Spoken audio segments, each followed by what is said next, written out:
ulam namin. So, anong oras na ngayon? Mag-alas 4. Magluluto kami ng ulam namin. So, gumawa ako ng skinless. Ito. Gumawa ako niyan. Tapos, magluluto kami ng noodles.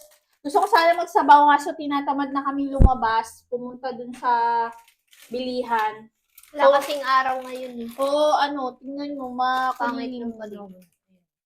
makulimlim sa labas. Ganyan lagi dito guys, pag pa-winter na, pag malamig, makulimlim, gano'n. So, dahil meron dyan naka-stock na noodles, kumuha kami dyan, nangutang kami. Pag nagluto kami ng ganito, baon na rin namin bukas.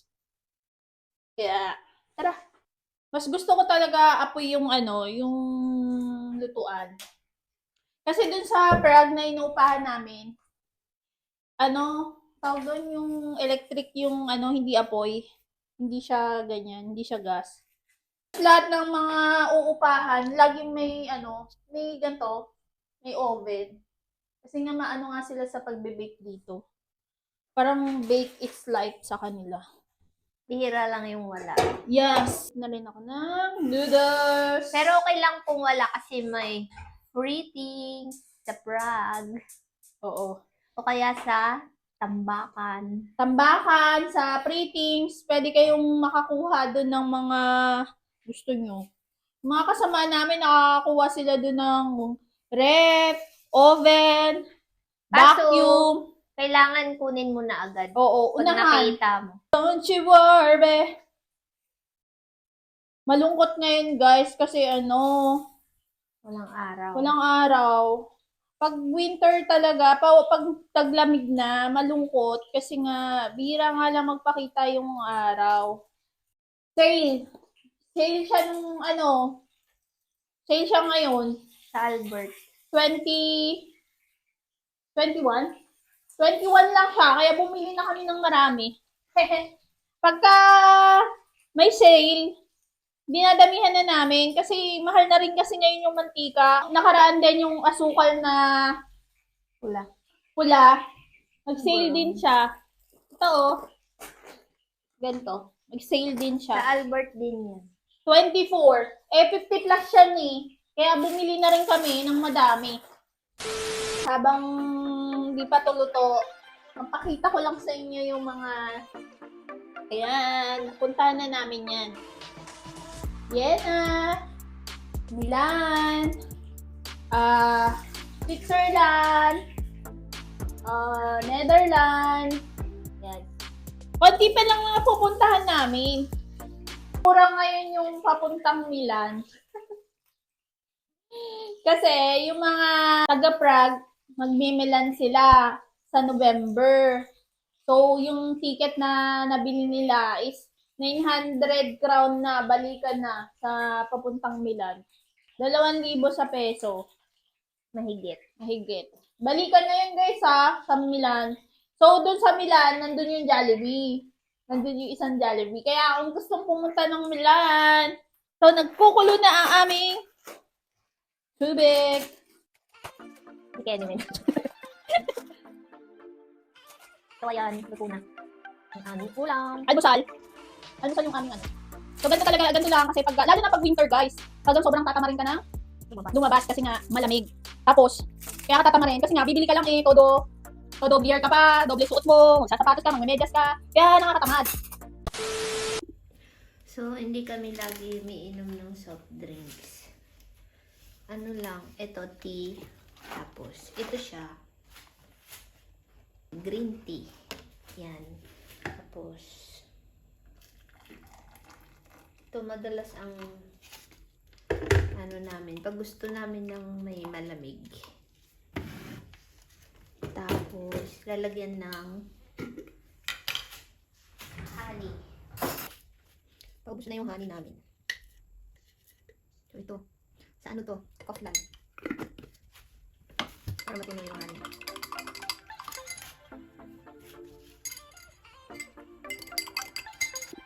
Tapos, lalagyan muna natin ng hindi mainit. Yan. Yan. Tapos, lalagyan natin siya ng Yellow. Yan na madalas namin iniinom.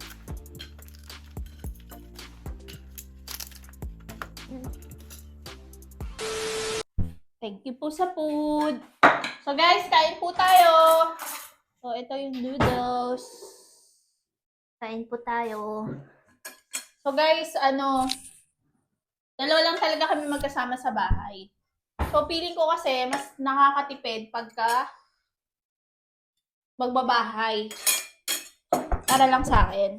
So dito kasi sa company namin, wala silang dorm para sa mga empleyado. Doon po sa dati naming company sa Prague is meron pong doon na accommodation na dorm. Sama-sama kayo doon. Babae at lalaki, sama-sama kayo doon. So, ang kinakaltas doon is 7,000? 5 to 7 na.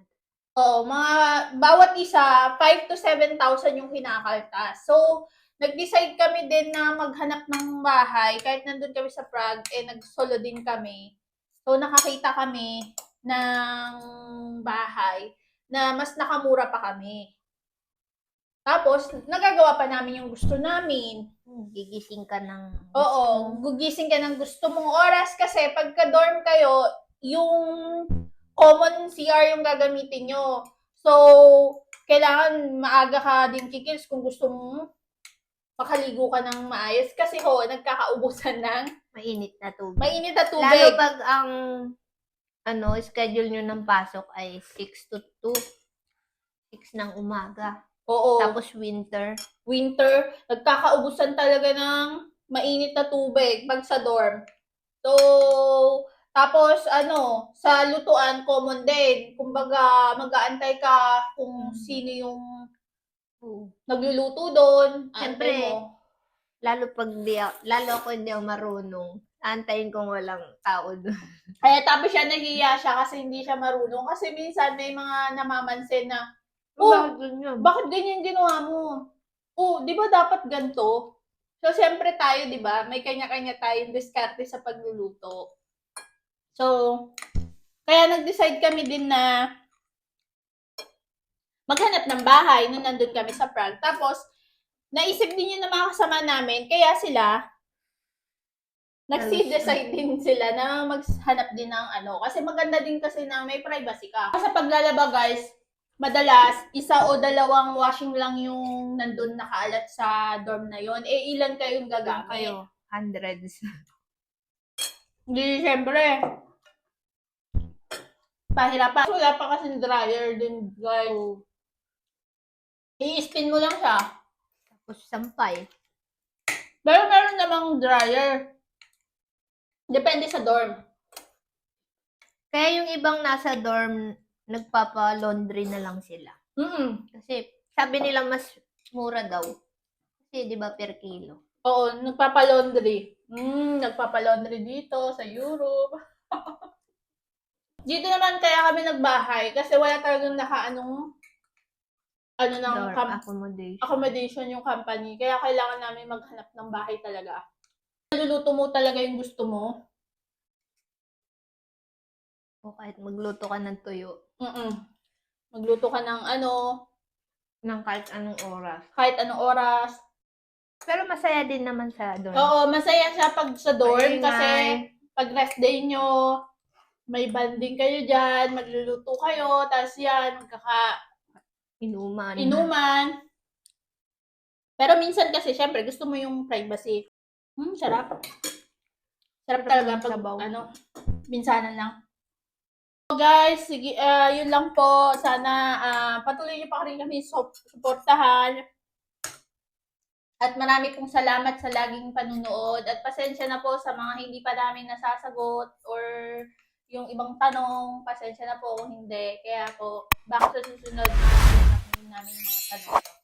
So, bye guys. Bye Ingat po guys. kayo palagi. Salamat. Salamat.